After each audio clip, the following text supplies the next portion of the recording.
Dodging conscription, officials in Kyiv say thousands of men have tried to flee Ukraine to avoid fighting on the front lines.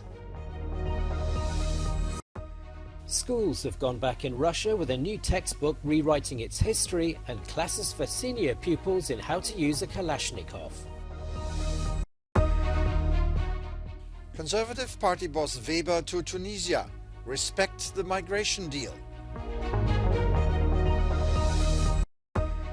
The European Commission's given the go-ahead for a new version of BioNTech Pfizer's COVID vaccine aimed at tackling new variants of the virus.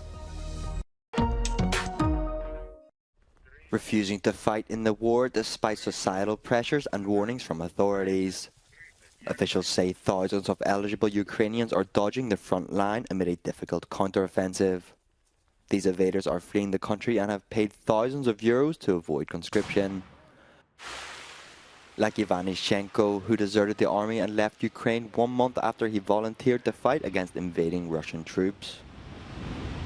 Моя мотивація до війни була в першу чергу зв'язана з тим, що я є патріот України. Тобто я хотів воювати за вільну Україну, але побачивши всі ситуації, які проходять там, кров і тому подібне, я зрозумів, що я лякаюся цього, я не можу це витримувати психологічно. Olga Marienko's father is already fighting on the front. He says he escaped conscription because he had to take care of his family. І я для себе прийняв рішення, що потрібно зараз виїхати, доки мені немає 18 років, щоб мене пропустили на кордоні. Тому що якщо щось станеться з батьком, то я залишаюся єдиною опорою для своєї мами і для своїх сестер. Там фінансова підтримка або ж моральна. Approximately 6,100 men have been caught attempting to leave the country with forged documents to avoid participating in the war. Since the beginning of Russia's full-scale invasion, authorities have detained 13,600 people trying to cross the border. The new academic year has begun in Russia, and from now on the curriculum will be the same across the country. Russia's history has been rewritten in a new textbook. Critics say it's biased and distorts events from the time of Stalin to the war in Ukraine. Parents in Moscow gave their reaction. Правду. Вот это ожидаем, чтобы детям рассказывали, как оно было на самом деле. Пусть даже что-то было плохое, но чтобы это было как по-настоящему было. Я что-то слышала про то, что искаженные факты, что-то в учебниках по истории, если я не ошибаюсь. Но я не вникала, если честно, в тему, поэтому не скажу здесь в данном случае. Но, конечно, не хотелось бы, чтобы факты исторически искажались. Я думаю, что квалифицированные специалисты, которые занимались составлением этого учебника, я думаю, хорошо поработали, и ребятам будет интересно изучить историю всех событий, которые происходят в последнее время в нашей стране и в соседних регионах и странах. The new history textbook was written in record time, and its authors made no attempt to hide its ideological orientation. Материал адресован школьнику, родителям и учителям. Он излагает государственную точку зрения, точку зрения ученого сообщества сквозь призму государственной позиции на происходящее событие. There are other changes too. From September the 1st this year, the initial military training, or CMT, module returns to schools, giving children in all senior classes training in how to use a Kalashnikov.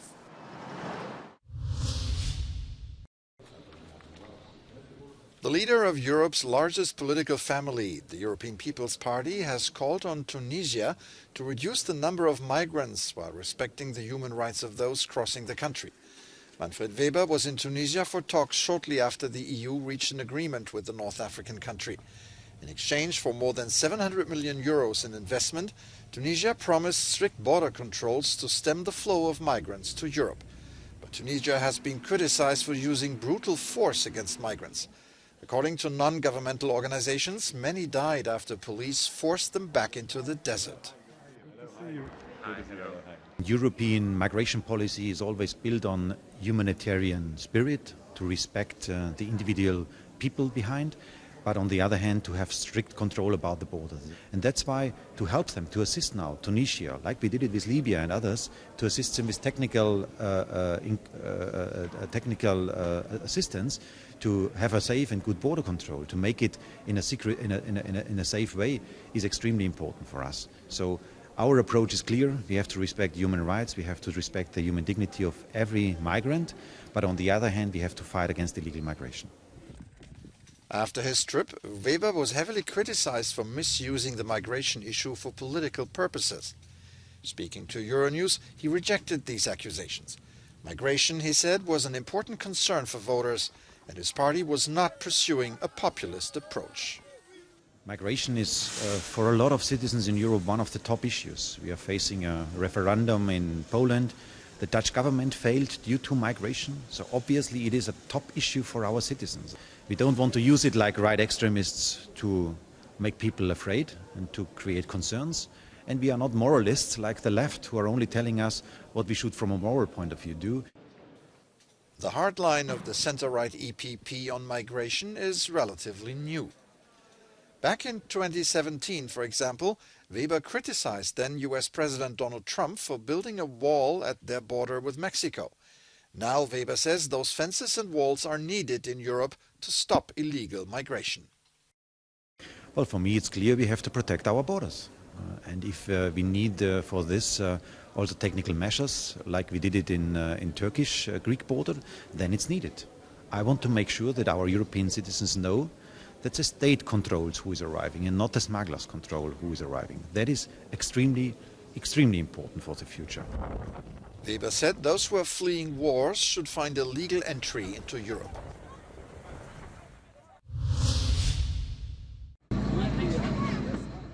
In Greece, the Hellenic Coast Guard rescued 28 people found in a rubber dinghy in the Aegean Sea northeast of the island of Samos on Thursday. The migrants, 16 men, 4 women, 5 boys and 3 girls, were taken to the port of Malagario on Samos. They were all in good health. They were subsequently taken to a holding facility on the island. Thursday's operation was the latest in a series of at-sea rescues carried out by the Greek Coast Guard in recent weeks.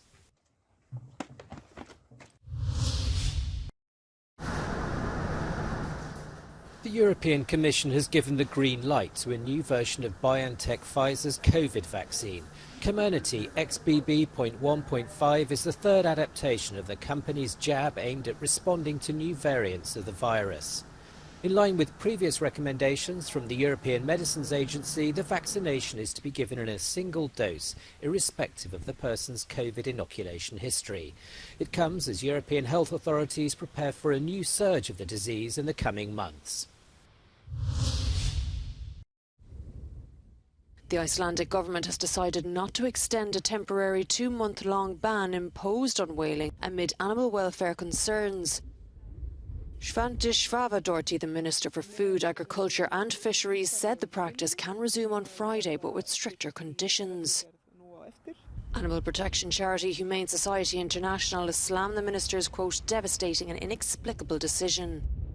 Iceland is one of 3 countries in the world that allows commercial whaling, along with Norway and Japan. With a population of just 1,400, Mongolia's Catholics may be small in number, but they gave a very warm and noisy welcome to Pope Francis as he arrived in the remote Central Asian state. During the 3-day visit, he'll meet religious and political leaders as well as local people.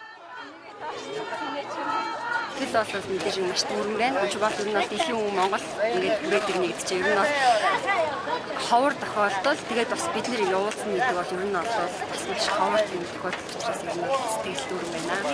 Миний хувьд бол манай Монголын ард түмэн юмнес бол пап сам Монгол ангуудаа айлж байгаа. Ангуудаа айлж байгаа аюул онцлогтой. Тэгэхээр өөр ч гоё юм. Монгол дэр шиг айлчлж ирсэн энэ баярлж байна. Өнөөдөр харлаа. The voyage is seen as an opportunity for the Vatican to improve relations with neighbouring China. The Pope sent a message of, quote, unity and peace to the Chinese leadership upon his arrival. Beijing responded with a similarly warm greeting. These are Seoul's first steps into Shanwei in South China. This super typhoon, as the authorities have called it, comes with heavy rains and winds that exceed 200 kilometres an hour. Its force has been fully felt by this television reporter, who barely manages to stay on his feet while reporting on the typhoon. The authorities have declared a red alert, a measure that affects tens of millions of people. In Hong Kong, schools and businesses have been closed throughout the city, and a sense of fear is spreading among its inhabitants.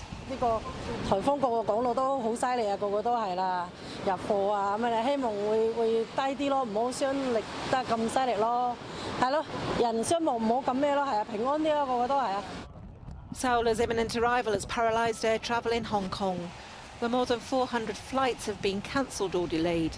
Land traffic was operating relatively normally, although some bus routes were limited.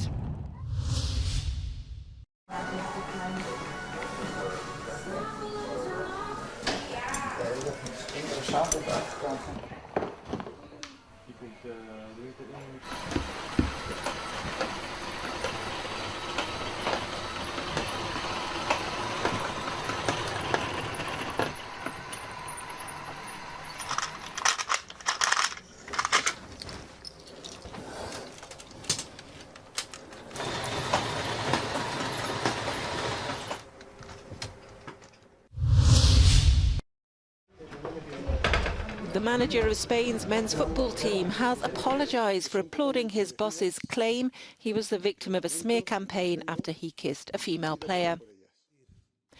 Luis de la Fuente said he was caught off guard when applauding the remarks of Luis Rubiales during a defiant speech.